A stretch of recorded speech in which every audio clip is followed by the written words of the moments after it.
ಸಿದ್ದರಾಮಯ್ಯನವರು ರಾಜೀನಾಮೆ ನೀಡಲೇಬೇಕು ಅಂತ ಪಣ ತೊಟ್ಟು ನಿಂತಿದ್ದಾರೆ ಬಿಜೆಪಿ ಮತ್ತು ಜೆಡಿಎಸ್ ನಾಯಕರು.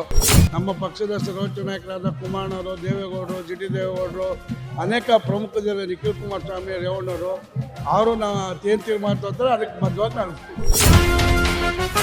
ವೀಕ್ಷಕರ, ಈಗ ನಮ್ಮ ಜೊತೆಗಿದ್ದಾರೆ ಜವರೇಗೌಡರು. ಈ ಒಂದು ಪಾದಯಾತ್ರೆಯಲ್ಲಿ ಸಾಕಷ್ಟು ಉತ್ಸಾಹದಿಂದ ಪಾಲ್ಗೊಂಡಿದ್ದಾರೆ. ಈ ಬಗ್ಗೆ ಮಾತನಾಡಲಿಕ್ಕೆ ನಮ್ಮ ಜೊತೆ ಈಗ ನಮಸ್ತೆ ಸರ್.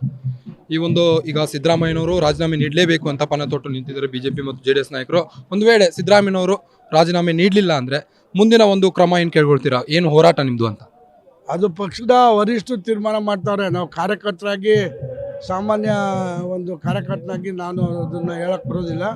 ನಮ್ಮ ಪಕ್ಷದ ಸರ್ವೋಚ್ಚ ನಾಯಕರಾದ ಕುಮಾರಣ್ಣವರು, ದೇವೇಗೌಡರು, ಜಿಟಿ ದೇವೇಗೌಡರು, ಅನೇಕ ಪ್ರಮುಖರಿದ್ದಾರೆ, ನಿಖಿಲ್ ಕುಮಾರಸ್ವಾಮಿ, ರೇವಣ್ಣವರು, ಅವರು ನಾವು ಏನು ತೀರ್ಮಾನ ತಗೋತಾರೆ ಅದಕ್ಕೆ ಬದ್ಧವಾಗಿ ನಡೆಸ್ತೀವಿ. ಸಿದ್ದರಾಮಯ್ಯ ರಾಜೀನಾಮೆ ನೀಡಲೇಬೇಕಾ? ನೀಡಬೇಕು ಅಂದರೆ ಎಲ್ಲರೂ ಒತ್ತಾಯ ಮಾಡ್ತಾ ಇರೋದು. ಅದಕ್ಕೋಸ್ಕರ ಮೈಸೂರು ಚಲೋ ಮಾಡ್ತಾ ಇದ್ದಾರೆ. ಇವತ್ತು ಪಾದಯಾತ್ರೆ ಉದ್ಘಾಟನೆಯನ್ನು ಇವತ್ತು ಚಾಲನೆಯನ್ನು ಕೊಡ್ತಾ ಇದ್ದಾರೆ. ಈ ಮುಂದಿನ ಒಂದು 7 ದಿನ ಕಾರ್ಯಕ್ರಮಗಳ ಬಗ್ಗೆ ಹೇಳೋದು ಏನು ಸರ್? ಪಾದಯಾತ್ರೆದು ಎರಡು ಪಕ್ಷಗಳು ಸೇರಿ ಡೈಲಿ 10,000 ಜನ ಸೇರಿ ಪಾದಯಾತ್ರೆ ಮಾಡಬೇಕು ಅಂತ ಒಂದು ನಿರ್ಧಾರ ಮಾಡಿದ್ದೀವಿ. ಇವತ್ತು ಬಿಗಿನಿಂಗ್ ಶುರುವಾಗ್ತಾ ಇದೆ. ನಾಳೆಯಿಂದ ಯಾವ ರೀತಿ ಟೇಕಪ್ ಆಗ್ತದೆ ಕಾದು ನೋಡ್ಬೇಕು. ಇದಿಷ್ಟು ಜೆಡಿಎಸ್ ನಾಯಕರಾದಂತಹ ಜವರೇಗೌಡ ಅವರ ಮಾತು. ಕ್ಯಾಮರಾ ಪರ್ಸನ್ ಪಂಪಾಪತಿ ಜೊತೆ ನಾನು ನಿಮ್ಮ ಕಾರ್ತಿಕ್, ಗ್ಯಾರಂಟಿ ನ್ಯೂಸ್, ಬೆಂಗಳೂರು.